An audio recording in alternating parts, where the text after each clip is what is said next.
What is the future of Saskatchewan's real estate market? Are we going to see continued restrictions in supply and that leads to higher than average sales, or are we in for a cooling off period? I'm Ron Quaroni, your Saskatchewan mortgage professional. This week on the podcast, we sit down with Gbekorbu, an economic analyst. Hope you enjoy. You're listening to the Saskatchewan Real Estate Podcast, where we chat with real estate experts from across the province to learn what's happening in the real estate market. Here's your host, Ron Quaroni. Welcome to the Saskatchewan Real Estate Podcast. I'm Ron Quaroni, your Saskatchewan mortgage professional, and today, backed by popular demand, we're joined by Gbekorbu, economic analyst. Chris, thanks so much for coming on again. No problem. It's a pleasure to be here. Chris, give us a little intro of what you do and who you are. All right, so I'm, like I said, Gbekorbu, the economic analyst for the Saskatchewan Realtors Association. I pretty much analyze the real estate market in Saskatchewan. I do a bunch of statistical work as well, and I guess I'm the stats guy at the SRA. And if anybody has any stats questions, I'm the go-to guy. I have a lot of fun. We love numbers because that makes it easier to quantify what's happening out in the market. And we're going to touch on that at the very beginning here. We're just about to wrap up the first 5 months of 2021. How can we describe Saskatchewan's real estate market during that time? It's been absolutely amazing. It's probably one of the best markets that we've seen, really ever. Across the province, we had a record-setting 715 sales in March, followed by an all-time record 1,860 sales and 1,860 sales in April. This is more typical of numbers that we typically see in June or July. For May so far, we're about 22% higher than we were last year as well. So, things are just kind of going along quite well. That's really incredible. So we touched on this a little bit in our last episode, but is this pent up demand that we're seeing, or what kind of factors are going into this incredible surge in 2021? I think part of it still is that pent up demand. People who weren't able to get into the real estate market last year for whatever reason, still wanting to get out there. I've heard again some anecdotal reports, people, in apartments and that wanting to get into homes. So I think there's some of that pent up demand. People just really want to get their own space, particularly in these COVID times. I think, the lower mortgage rates definitely help as well, although those are probably going to start going up a little bit. But, right now, and it's, again, people are just wanting to buy. Right. And even something like the stress test changing on June 1st is going to have a little effect on those borrowers who are kind of up against that maximum amount there. Absolutely. And I'll touch upon that a little bit shortly too.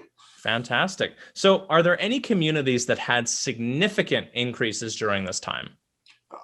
Some communities have seen rather large increases. Every community that we do look at has been up. Melfort and Humboldt have seen the largest increases. Melfort's up 340% from where it was last year. Humboldt up 200% from last year.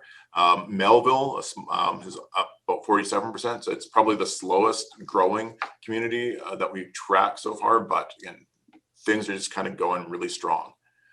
Touch on the communities that you do track, Chris. Is there a number amount that kind of makes it that puts you in the, where you're actually going to follow those towns and cities? It's kind of just the larger centers. CREA does do the HPI in kind of our larger centers, and those are the ones that we now track just because we've got data to support that. But it's definitely the larger communities. I think probably about 5,000 plus. Okay. So when we're looking at the average home price currently, how is that different from what we usually see? Okay, so I know you asked about average. We started doing the HPI just because it is a little bit more what accurate. is the HPI, Chris? So the HPI is the home price index. It's a measure put out by CREA and Altus Group that kind of compares houses with similar features rather than kind of just here's one house compared to another house that might not even be remotely related. So the HPI does give a kind of a better or more accurate reflection of prices and price trends, which is why we've gone with that. If you look at the HPI, In April, the benchmark price in the province was $283,900, while in 2016 it was $288,800, so down 1.7%. Really, prices peaked in the province in July of 2014 at $294,800, and other than a 6-month blip in 2019, prices were kind of on a steady decline until February of last year. So really what we're seeing with prices is kind of a return to historic levels. Even though prices have been going up, we're just kind of going back to where they were. Interesting. So we haven't quite hit, like we're not yet going past that high mark yet. Yeah, absolutely. Just again, kind of that return to where it was. Whether we'll go past where it was, hard to say. But I'd say, last year was surprising. It wouldn't surprise me if we did go a little bit higher this year, as we kind of edge those watermarks up and up.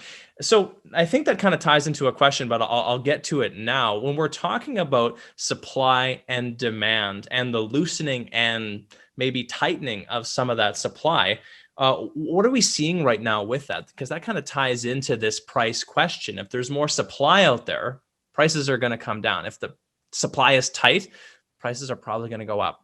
Yeah, absolutely. And, the supply issue is kind of a tricky question. On the one hand, inventory levels have been falling since last year, and there were some concerns at the beginning of the year, that we were going to kind of have this lack of supply because people weren't putting their houses on the market as things have been selling and inventories have been dropping. On the other hand, we have seen new listings being increasing. So people are, again, putting houses on the market. We are kind of getting this easing in supply, or this increase in supply. At the same time, we've had builders putting new homes on the market, which does further increase that supply level. It is for new homes rather than resale homes, but overall supply is kind of increasing. One of the problems that we're having, or that we could potentially face there, though, is things like lumber prices that have been increasing significantly.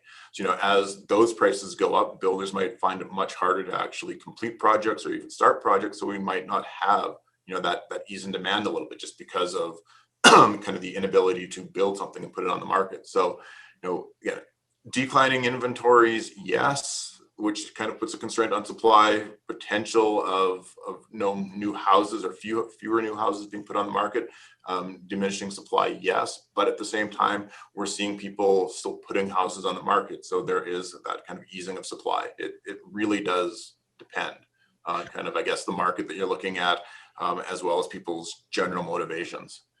I didn't put it in the questions, Chris, but I'll put it to you here. As we kind of come off restrictions from COVID, usually that comes with maybe increased immigration.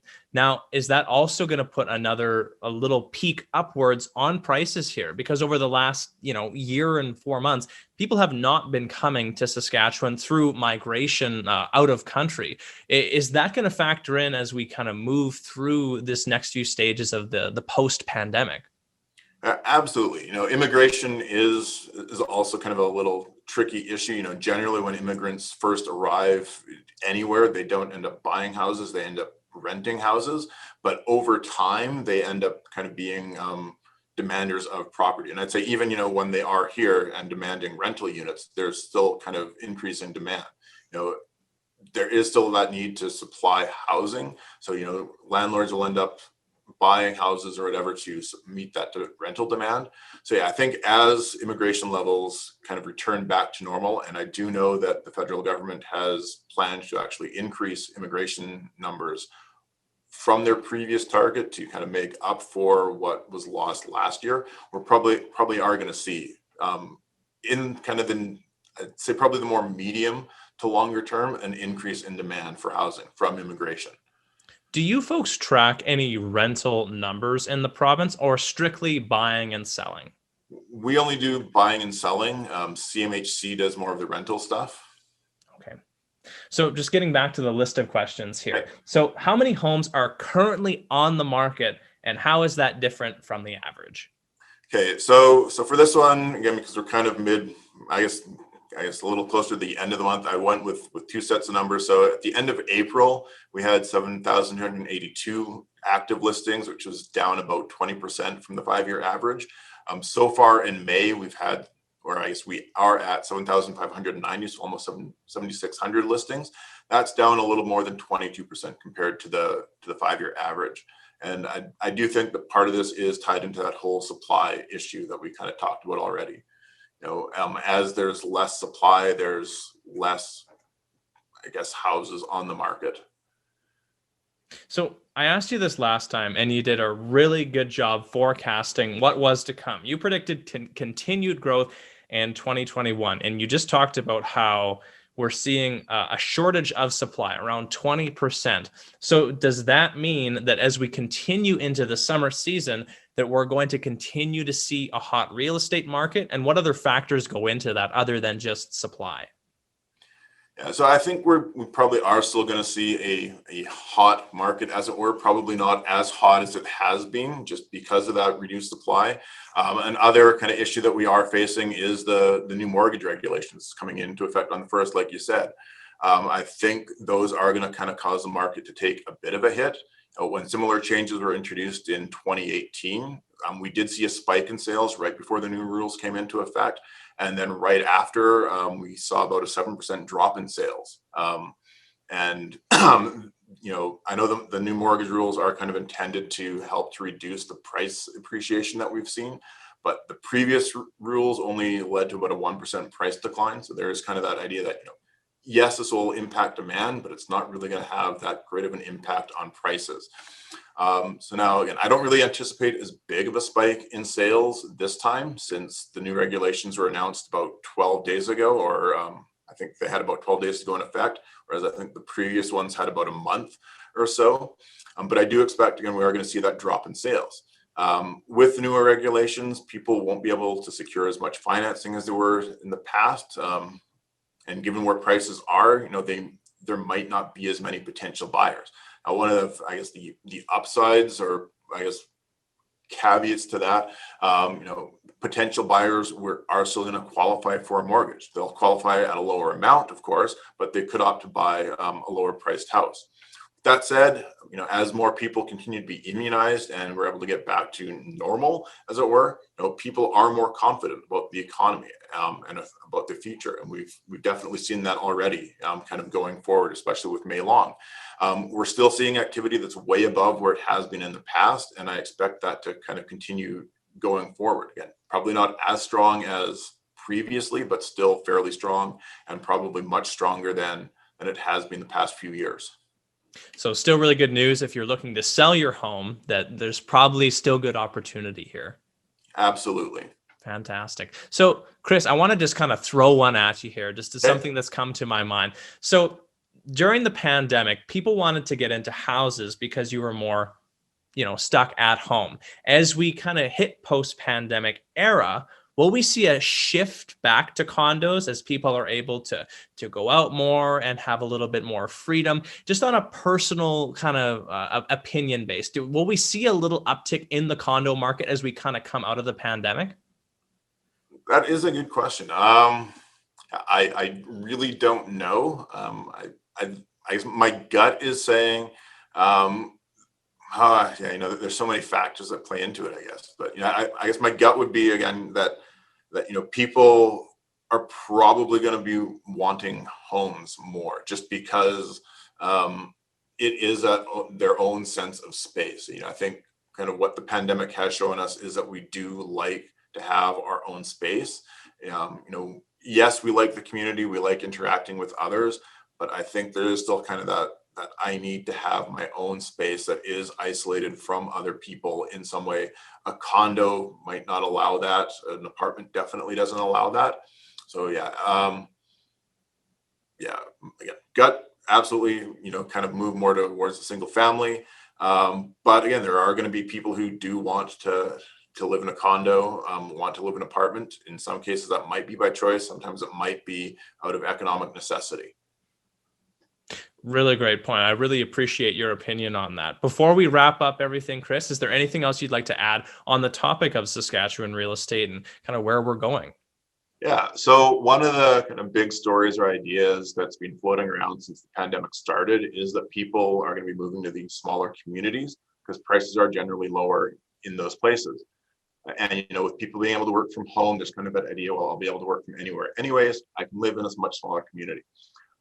This is certainly true. Prices are definitely lower. People can absolutely work from anywhere. I've heard anecdotal reports of this happening, but I've also heard anecdotal reports of this not happening in certain communities. So again, it really does depend on the community that you're talking about. I think, again, this really speaks to the local nature of real estate. Some markets, again, are seeing people move in. Other markets aren't seeing people move in at all. I do know from a broader numbers perspective, though, we aren't really seeing this mass migration of people from larger centers to smaller ones, but rather we are seeing kind of this migration from smaller communities into larger centers. So again, it really is kind of a local issue, and it really depends on which market you're talking about. It's hard to paint the market with the same brush, as it might be different in different places. Absolutely. Excellent. So, Chris, last time we had an ending question for you. This time it's a little bit different. If you could go back and give a younger version of yourself some advice, what would that advice be? So this was probably the trickiest question you asked me, and it took me a while to come up with something, but I finally hit on it, and it's use dumbbells instead of a barbell whenever possible and stretch a lot more. I'm going to need an explanation for that. Yeah. So, in my younger days and even now, I was kind of a big gym rat, like to go to the gym all the time, and I love to lift weights. And I'd say heavier was my motto: go as heavy as possible. One of the downsides of that, especially using a barbell, is you kind of end up compensating on one side, because one side tends to be a little bit stronger than the other. So you use the dumbbells, don't focus so much on going as heavy, and kind of try and make sure that your body is balanced, because when you get older, those imbalances that you've amplified because of improper training make things a little bit harder. And as for the stretching, you get older, you get much tighter. You wish that you had stretched earlier. And unfortunately, I knew when I was younger that I should have stretched and didn't. And so I guess part of it would also be make sure that you follow the advice that you tell yourself, or that Excellent. I never thought we'd be getting workout advice on the podcast here, but I really appreciate that. And everyone should stretch more. Right? Flexibility is a really important thing. Absolutely. Stretching is probably more important than weightlifting. And I'll even go as far as say it's a little bit more important than cardio. Although cardio is still important. Cardio is still important. And this is coming from a guy who doesn't like doing cardio. I really appreciate all the information, fitness and real estate related, Chris. It's always a big pleasure to have you on. And I really appreciate you taking the time out of your day and sharing your knowledge with us. Not a problem. It was a pleasure to be here. Thanks again to Chris for coming on the podcast. If you enjoyed this episode, hit the like and subscribe button. I'm Ron Quaroni, your Saskatchewan mortgage professional. We'll see you here next week. This has been the Saskatchewan Real Estate Podcast. If you like this episode, find more information and episodes on our Facebook and YouTube pages. If you'd like to be a guest or have a conversation you'd like to learn more about, let us know by messaging the show on Facebook. Thanks for listening.